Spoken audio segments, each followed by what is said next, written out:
Hi, this is Johnny Burgin with another Chicago Blues guitar lesson. This song is by request, sponsored by one of my students, and I'm so glad that he did because this is a great song. This is just about perfect. It's called Too Many Drivers by Lowell Fulson, or Lowell Fulson as he's recorded, as he's spelled on the record. Anyway, it's in G, has this great 4-bar intro. The song is from 1964 on the Kent label, and I'm not sure if it was a hit, but it's definitely really well known. Originally Big Bill Broonzy song, and then he even recorded it, Lowell Fulson recorded it as Let Me Ride Your Automobile earlier, but this is really, to me, it's another example of like a remake being the definitive version. Kind of like the way Feel So Bad by Little Milton is not, that's the remake, but it's the version that people think of now. So I did a loop, and you know, when you do your loop, you can actually, instead of just a lump, you could just do chords. That's kind of the sound that the feel that I'm getting from the record, and I love the shuffle beat on this record. You never hear shuffles like that anymore, man. I want to bring that back. So anyway, you could just do this. Let me ride your automobile. I got my thumb pick on. Oh, baby. That's a C7th, and you can even like squeeze a lump in there.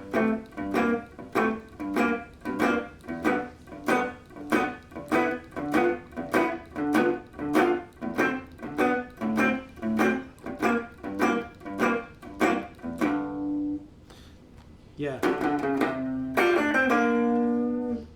Anyway, we're going to get to that. Well, it might sound a little strange. I've got this cut on my finger. A little accident making lunch today, but life goes on. So this lump, I'm going to show this to you real quick. Here's your G7th, and then when I went to the C7th, you see your pinky that's on the third fret of the G string, and then I just sort of move my second finger over to the second fret of the G string. I'm kind of going boom whack with my chord.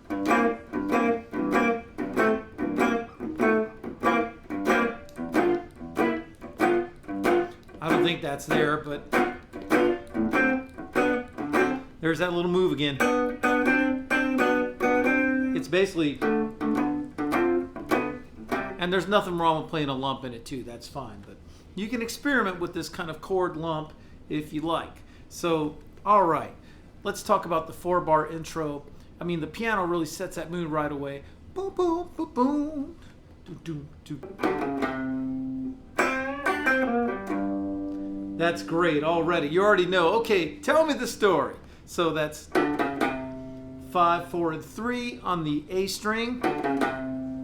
And now he's just going to play like right in this pentatonic area that you know and love. Then get your thumb in there, 3rd fret. So this is a 5th fret bend. Look at these tugs.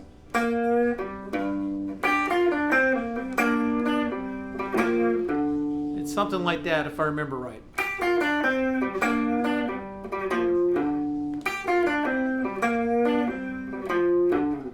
Real swinging, and this happens a lot.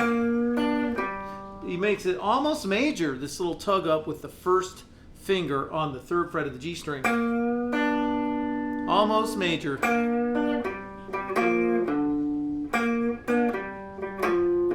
And all downstrokes. Occasionally he's going to mix in his finger. That, but we're going to get to that. I'm getting ahead of myself. Here's the intro one more time.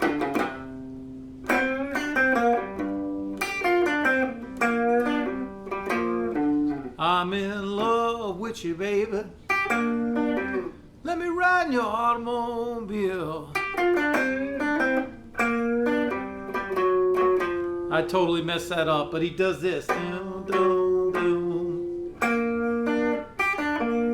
Like that. Just a great lick just off of 1 3rd fret there, 1 finger.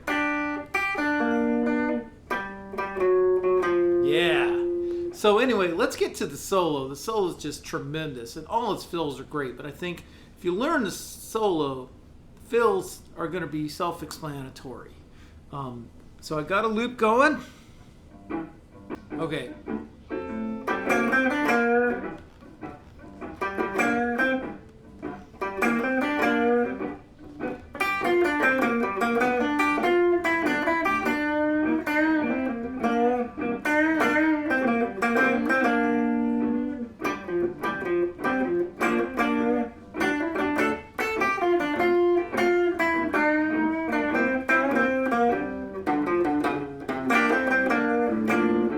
Yeah, I love the way he really comes out just swinging.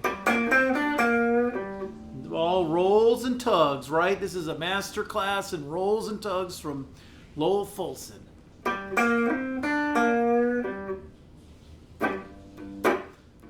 You can sort of push it along if you want, especially if you're a trio guitarist. You know, if you played this without a thumb pick and just on a Strat, or a Riviera, and you mellow it out a little bit, you'd have Magic Sam. Like this. But with that thumb pick, you get that bite and almost all downs.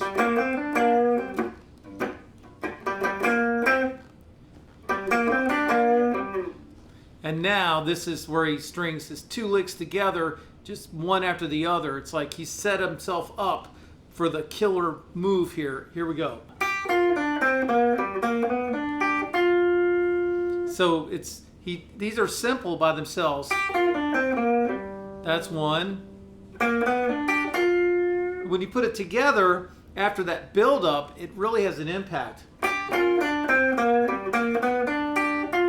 And then I'm going to assume you guys know that.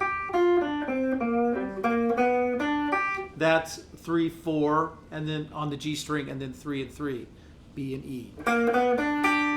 Reach out with your pinky, and you got to give it a little tug there. And then 5th fret.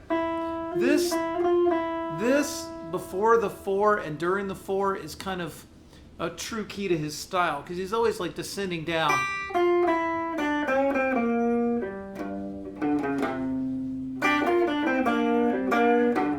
And that's how he plays his changes, is through this. Okay, here we go.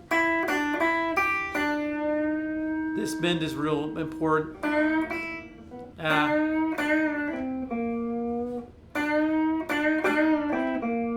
He gets so much out of that, so much, and that's when he sort of backs off in his volume a lot of the time.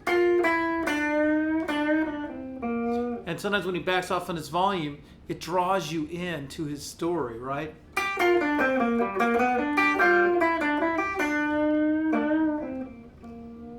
You know, you might hear him back off in his volume places like, and then it's a lick kind of like that. It's all in the, this is that first finger bend, 3rd fret B string. And that's when you finally get the upstroke with your finger.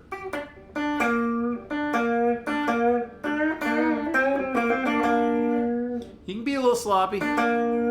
It doesn't have to be. In fact, it sounds better when you hit more than one string. And then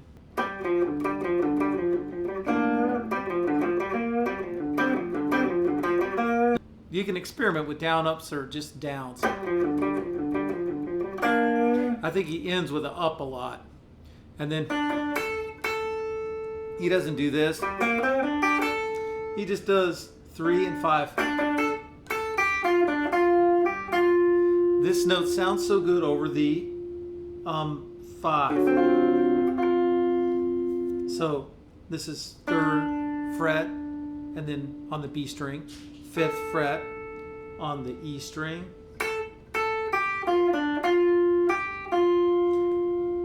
and that's the 6th fret on the B string, which sounds really good over the 5, which is where we are now. On the 4, he does that bend, which this is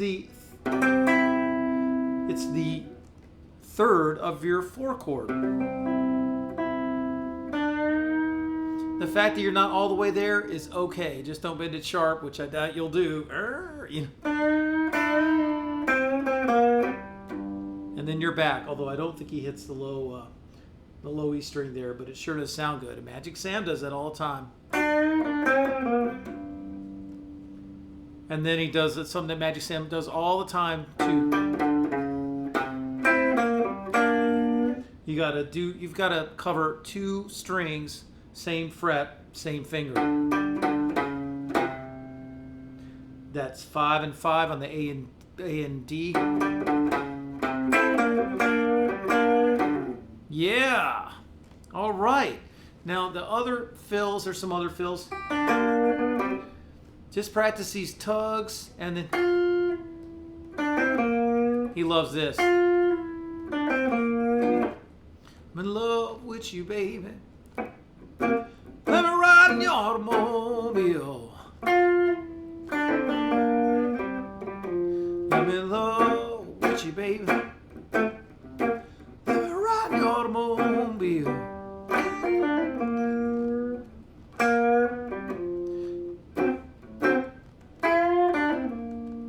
And then you can do a little bend there. That always sounds really good on the 5th fret to the 6th fret of the B string. Sounds really good when you're playing your chords 5, 4, 1.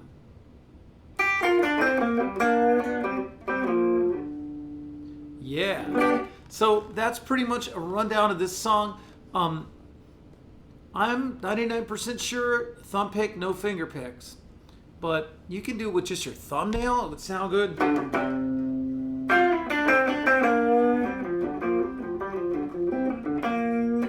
The way he does this is so rhythmic. It's like he's putting a 12/8 kind of thing in a shuffle.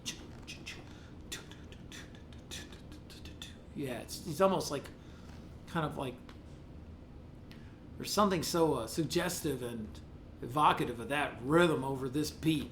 So anyway, have fun with this. Let me know any Lowell Fulson memories. He's just spellbinding to me, man.